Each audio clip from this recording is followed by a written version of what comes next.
2019 में Asia continent में almost 40 lakh लोग मल्टी ड्रग रेजिस्टेंट बैक्टीरिया के इन्फेक्शन से मर गए। अगर हम इंडिया की बात करें तो आजकल जो आइसोलेट्स बैक्टीरिया के हमें मिल रहे हैं, ऑलमोस्ट 50 to 60% ऑफ आइसोलेट्स जो इन्फेक्शन कर रहे हैं, ये वाले बैक्टीरिया हमारे पास जितनी दवाइयाँ हमारे प्लेथोरा में अवेलेबल हैं उससे रेजिस्टेंट हैं। So we are facing a very difficult situation at this point of time, जहाँ पर इंडिया के अंदर मल्टी ड्रग रेजिस्टेंट बैक्टीरिया बहुत ज़्यादा कॉमन हो गए हैं। इतने कॉमन है कि एक बैक्टीरिया का तो नाम ही न्यू दिल्ली बैक्टीरिया पड़ गया है। सारे साल में मल्टी ड्रग रेजिस्टेंट बैक्टीरिया के इन्फेक्शन से ज़्यादा लोग मरते हैं as compare to cancer, diabetes या रोड ट्रैफिक एक्सीडेंट।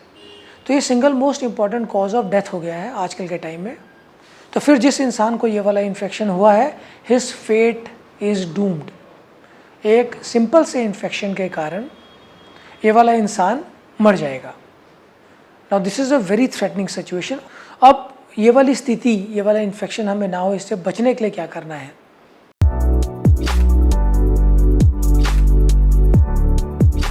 हमारा एनवायरनमेंट, जहाँ हम रहते हैं, हवा, सरफेस, पानी, ये सारा एनवायरनमेंट माइक्रो ऑर्गेनिज्म से भरा हुआ है।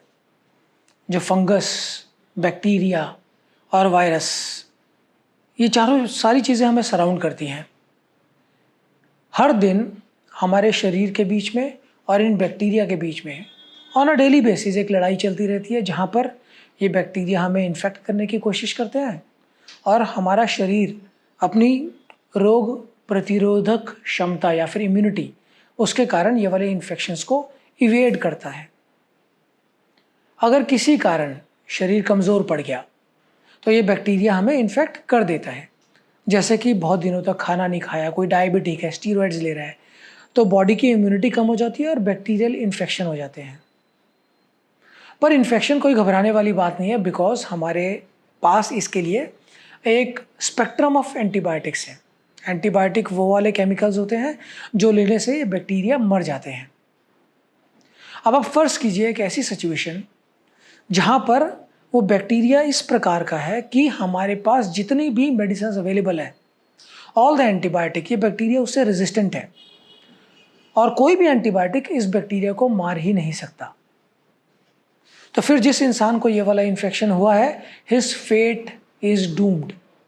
एक सिंपल से इन्फेक्शन के कारण ये वाला इंसान मर जाएगा। Now this is a very threatening situation. और ये बैक्टीरिया जो इन्फेक्शन कर रहा है, इसको मल्टी ड्रग रेजिस्टेंट बैक्टीरिया कहते हैं। नमस्कार, मेरा नाम डॉक्टर सुमित है। मैं एक यूरोलॉजिस्ट, एंड्रोलॉजिस्ट और रीनल ट्रांसप्लांट सर्जन हूँ। और अपनी डे टू डे प्रैक्टिस में हम लोग बहुत पेशेंट्स ऐसे देख रहे हैं आजकल जिनको यूरिनरी इन्फेक्शन है और ये वाला इन्फेक्शन कल्चर में किसी भी बैक्टीरिया, किसी भी एंटीबायोटिक से मर ही नहीं रहा है। तो ऐसी स्थिति में हमें क्या करना चाहिए, आज इस वीडियो में हम इसके बारे में बात करेंगे कि ऐसा क्यों हो रहा है, इस प्रॉब्लम का मैग्नीट्यूड कितना है, ये वाली प्रॉब्लम से बचना कैसे है, and what is the way forward. तो सबसे पहले बात करते हैं मैग्नीट्यूड ऑफ द प्रॉब्लम के बारे में। एंटी माइक्रोबियल रेजिस्टेंस, सारी दुनिया आजकल इस प्रॉब्लम को बहुत ज़्यादा लेवल पे फेस कर रही है। आप इमेजिन कीजिए कि 2019 में एशिया कॉन्टिनेंट में ऑलमोस्ट 40 लाख लोग मल्टी ड्रग रेजिस्टेंट बैक्टीरिया के इन्फेक्शन से मर गए। अगर हम इंडिया की बात करें तो आजकल जो आइसोलेट्स बैक्टीरिया के हमें मिल रहे हैं, ऑलमोस्ट 50 to 60% ऑफ आइसोलेट्स जो इन्फेक्शन कर रहे हैं, ये वाले बैक्टीरिया हमारे पास जितनी दवाइयाँ हमारे प्लेथोरा में अवेलेबल हैं उससे रेजिस्टेंट हैं। So we are facing a very difficult situation at this point of time, जहाँ पर इंडिया के अंदर मल्टी ड्रग रेजिस्टेंट बैक्टीरिया बहुत ज़्यादा कॉमन हो गए हैं। इतने कॉमन है कि एक बैक्टीरिया का तो नाम ही न्यू दिल्ली बैक्टीरिया पड़ गया है। एक स्कॉटिश इंडिविजुअल था जिसको सबसे पहले 2008 में ये वाले बैक्टीरिया का इन्फेक्शन हुआ था और ये वाला बैक्टीरिया किसी एंटीबायोटिक से मरता ही नहीं है। तो ये बहुत ही सीरियस प्रॉब्लम है। सारे साल में मल्टी ड्रग रेजिस्टेंट बैक्टीरिया के इन्फेक्शन से ज़्यादा लोग मरते हैं as compare to cancer, diabetes या रोड ट्रैफिक एक्सीडेंट। तो ये single most important cause of death हो गया है आजकल के टाइम में। तो ये वाली समस्या होती क्यों है? क्यों ये वाले बैक्टीरिया मल्टीपल ड्रग्स को रेजिस्टेंट हो जाते हैं? इसका कारण पॉसिबली कलेक्टिवली हम सब हैं।